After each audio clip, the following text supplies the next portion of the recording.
Berdiri sama tinggi, duduk sama rendah. Itu seharusnya. La ilaha illallah, la ilaha illallah, la ilaha illallah, Muhammadur Rasulullah. Bismillahirrahmanirrahim. Assalamualaikum warahmatullahi wabarakatuh. Sejumlah mahasiswa dan pembantu rumah tangga di Kota Malang mendesak pemerintah agar segera menyelesaikan pembentukan Undang-Undang PRT. Para mahasiswa dan pembantu rumah tangga menggelar aksi di depan Balai Kota Malang Rabu 8 Maret kemarin. Ketua organisasi PRT menyatakan Undang-Undang PRT sangatlah diperlukan untuk melegitimasi keberadaan pekerja rumah tangga sebagai sebuah profesi. Banyak PRT di Kota dan Kabupaten Malang yang tidak mendapatkan hak-haknya dengan baik. Selain hak-hak sebagai pekerja, PRT pun juga rentan akan kekerasan, tidak sekedar kekerasan fisik namun juga kekerasan psikis seperti membentak hingga penghinaan. Fadilah Rahma dari Aliansi Setara juga mendesak agar pemerintah untuk serius menyelesaikan RUU PRT yang terhenti selama 19 tahun. Akibat tidak tuntasnya RUJ tersebut, hak-hak PRT pun banyak dilanggar. Bagaimana tanggapan dari Angkatan Muda Banteng Putih terkait hal ini? Mari kita simak selengkapnya. Bismillahirrahmanirrahim. Asyhadu an la ilaha illallah wa asyhadu anna Muhammadar Rasulullah. Bismillah, sallallahu alaihi Muhammad ya Rasulullah, sallallahu alaihi Muhammad ya Habiballah, sallallahu alaihi Muhammad ya Nabi Allah, sallallahu alaihi Muhammad ya Allah ya Rabbi salimna bil Indonesia.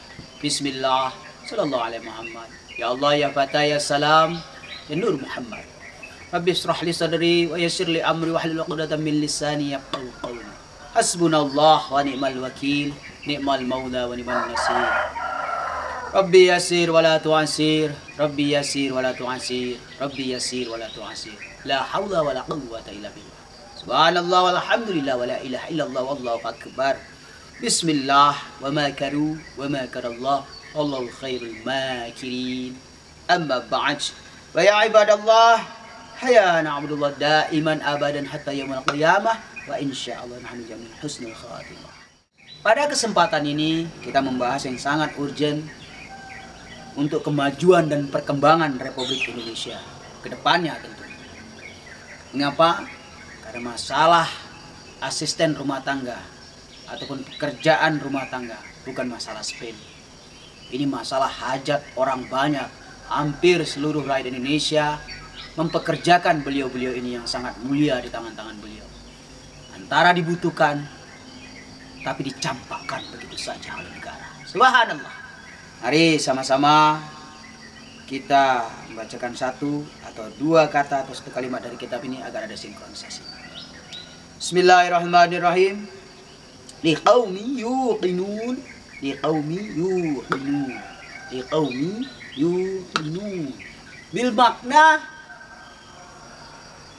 kita ini yakin enggak? Yakin masalah apa? Yakin tidak? Jika negara kesatuan Republik Indonesia ini ke depannya akan menjadi negara adidaya, salah satu negara yang disegani, salah satu negara yang terbesar, mempunyai kekuatan yang luar biasa, baik sumber daya alamnya maupun militernya di masa depan tentunya. Entah itu 2050 kah atau 2060 kah, wallahu a'lam bishawab. Yang jelas Indonesia adalah calon penguasa di masa depan di muka bumi ini dengan izin ridhonya Allah. Dari semua sistem yang carut marut di Republik Indonesia ini, salah satunya masalah pekerjaan rumah tangga atau asisten rumah tangga. Ini pondasi. Pondasi apa? Keadilan sosial bagi seluruh rakyat Indonesia.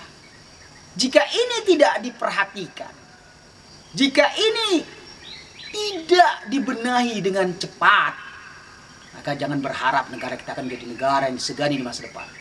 Mengapa? Karena ridha Allah tidak datang ke negara kita. Mengapa tidak datang? Karena kita menyengsarakan rakyat kita sendiri. Sesama rakyat memperbudak. Nauzubillah. Kita negara merdeka. Tidak boleh ada perbudakan lagi sesama rakyat Indonesia. Terlepas si kaya dan si miskin. Itu enggak ada urusan. Ada regulasinya. Apa? Undang-undang. Nah, disinilah pentingnya hadirnya negara. Wabil khusus badan legislatif. Kenapa para anggota dewan yang kami sangat hormati ini menunda-nunda pengesahan RUU tentang PRT ataupun asisten rumah tangga ini? Mengapa? Ini jadi pertanyaan kita. 19 tahun tertundanya pengesahan undang-undangnya. Bukan waktu yang sebentar, 19 tahun itu. Subhanallah, jika kita punya anak dari orok, dari bayi, 19 tahun itu udah bisa cari makan sendiri, udah bisa kerja, udah bisa mandiri kita kan. Subhanallah. Atau jangan-jangan anak kita yang kita ruat dari bayi sampai gede, dia jadi asisten rumah tangga. Subhanallah. Ibunya asisten rumah tangga, anaknya asisten rumah tangga juga. Kalau tidak ada undang-undang mengatur ini, beliau-beliau yang kami hormati, para asisten rumah tangga ini akan rentan dengan pelecehan seksual.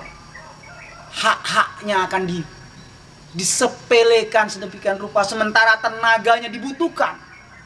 Mereka dibutuhkan tapi diinjak-injak setelah bekerja. Ada yang kerjanya dari pagi sampai pagi lagi, istirahatnya cuma sehari 3 jam. Subhanallah. Ada itu kerja rodi, gajinya cuma 2 juta. Dia harus ikut jualan dagang juga sama majikannya. Sampai di rumah hanya istirahat sebentar, dia harus ngurus. Kadang-kadang majikannya punya orang tua yang sudah stroke di tempat tidur. Dia juga rapel juga untuk ngeruat itu. Subhanallah, gajinya hanya 2 juta, 2 juta setengah. Mereka terpaksa menjadi asisten rumah tangga demi anak-anaknya bertahan hidup. Ini kita tidak berbicara para wanita ini yang sudah ditinggal suaminya dengan kasus-kasus yang nggak perlu kita bahas. Artinya single fighter. Ya. Seorang ibu membesarkan 3 anaknya kadang-kadang. Suaminya entah kemana, nggak tanggung jawab. Subhanallah. Dia jadi asisten rumah tangga. Nah, si orang kaya nggak bermoral ini memanfaatkan situasi ini. Banyak sekali nasib-nasib tragis yang dialami oleh asisten rumah tangga di Republik Indonesia. Nah, pentingnya undang-undang ini sangat penting. Sangat amat penting. Sehingga orang-orang kaya tidak seenaknya memperlakukan asisten rumah tangga mereka. Ini belum lagi kita berbicara tentang pekerjaan asisten rumah tangga itu dianggap pekerjaan yang tanda petik ya, tidak terhormat. Tanda petik ya. Seperti masih zaman perbudakan, hina, orang pinggiran. Kalau sudah jadi asisten rumah tangga tuh tanda petik lagi pasti tidak sekolah, IQ-nya di bawah, tidak punya skill apa-apa, manusia pinggiran. Subhanallah. Tidak bisa kita seperti ini terus. Negara kita mengkerdilkan rakyatnya sendiri. Tidak boleh, wahai anggota DPR. Tidak boleh seperti itu. Zolim namanya. Kalau kita yakin negara kita akan jadi negara besar, maka mulai dari sini. Mulai dari rancangan undang-undang PRT ini disahkan secepatnya. Agar menjadi undang-undang yang legal. Sehingga apa? Ada rasa bangga memiliki atau menjadi asisten rumah tangga. Merasa terhormat karena setara dengan karyawan-karyawan swasta yang di bank, yang di koperasi, yang di toko-toko, yang di supermarket, merasa setara derajatnya. Karena apa? Karena mereka dilindungi oleh undang-undang. Subhanallah. Buat dulu undang-undangnya, baru kita tanya, baru kita bisa tunjuk ini si PRT salah, si majikan salah, baru fair. Mengapa? Karena sudah ada undang-undangnya. Berdiri sama tinggi, duduk sama rendah. Itu seharusnya yang harus diberikan negara kepada rakyat, seluruh rakyat Indonesia. Apapun profesimu, kalau engkau hidup di negara kesatuan Republik Indonesia, entah kau sebagai owner ataupun kau sebagai pekerja, berdiri sama tinggi, duduk sama rendah. Masing-masing mempunyai hak dan kewajiban masing-masing. Subhanallah. Inilah yang dikatakan negara maju dan sangat maju. Tidak ada lagi perbudakan yang dibalut dengan ABCD. Oleh karenanya, kami menghimbau kepada anggota DPR yang terhormat, segeralah mensahkan rancangan undang-undang PRT ini. Agar semua asisten rumah tangga di Republik Indonesia ini merasa bangga menjadi seorang asisten rumah tangga. Tidak malu, tidak merasa dicemoohkan, tidak merasa menjadi manusia pinggiran di Republik Indonesia ini. Dan dia akan menghormati majikannya sebagaimana menghormati selayaknya owner yang profesional seperti layaknya di perusahaan-perusahaan besar. Itu yang kita harapkan. Mari wahai para anggota DPR, kita muliakan asisten rumah tangga. Seluruh asisten rumah tangga menunggu pengesahan rancangan undang-undang ini. Semoga kedepannya lebih baik, lebih berkah lagi. Barakallah, walhamdulillahirabbil alamin. Sallu ala nabi.